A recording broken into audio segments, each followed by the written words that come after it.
एक बार शहंशाह अकबर के दरबार में बहुत ही अजीब मुकदमा आया जिसने सभी को सोचने पर मजबूर कर दिया। हुआ यूं कि बादशाह अकबर के दरबार में दो महिलाएं रोती हुई पहुंची।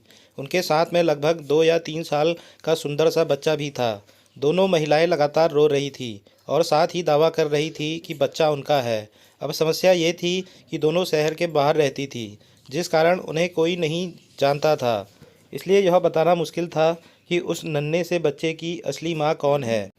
अब अकबर बादशाह के सामने मुसीबत आ गई कि न्याय कैसे करें और बच्चा किसको दें। इस बारे में उन्होंने एक एक करके सभी दरबारियों की राय ली, लेकिन कोई भी इस गुत्थी को नहीं सुलझा सका। और तभी बीरबल दरबार में पहुंच गए। बीरबल को देखकर बादशाह अकबर की आंखों में मानो चमक आ गई हो। बीरबल के आते ही अकबर ने इस समस्या के बारे में उन्हें बताया।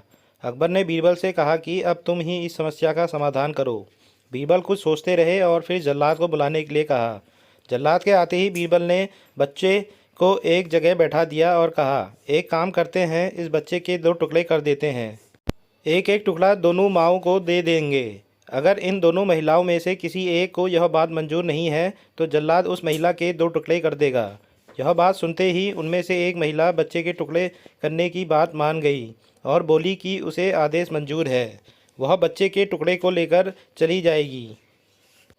लेकिन दूसरी महिला बिलक बिलक कर रोने लगी और बोलने लगी, मुझे बच्चा नहीं चाहिए, मेरे 2 टुकड़े कर दो, लेकिन बच्चे को मत काटो। यह बच्चा दूसरी महिला को दे दो। यह देखकर सभी दरबारी मानने लगे कि जो महिला डर की वजह से रो रही है वह दोषी है। लेकिन तभी बीरबल ने कहा कि जो महिला बच्चे के टुकड़े करने के लिए तैयार है उसे कैद कर लो, वह मुजरिम है। इस बात को सुनकर वह महिला रोने लगी और माफ़ी मांगने लगी, लेकिन बादशाह अकबर ने उसे जेल में डलवा दिया। बाद में अकबर ने बीरबल से पूछा कि तुमको कैसे पता चला कि असली माँ कौन है। तब बीरबल ने मुस्कुराते हुए कहा, महाराज, माँ सारी मुसीबतों को अपने सिर पर ले लेती है, लेकिन बच्चे पर आज भी नहीं आने देती। और यही हुआ। इससे पता चल गया कि असली माँ वह है जो खुद के टुकड़े करवाने के लिए तैयार है, लेकिन बच्चे के नहीं। बीरबल की बात सुनकर बादशाह अकबर एक बार फिर बीरबल की बुद्धि के कायल हो गए। कहानी से सीख, हमें कभी भी किसी दूसरे की चीज़ पर अपना हक नहीं जताना चाहिए। साथ ही हमेशा सच्चाई की ही जीत होती है और समझदारी से काम लेने पर हर समस्या का हल निकल आता है।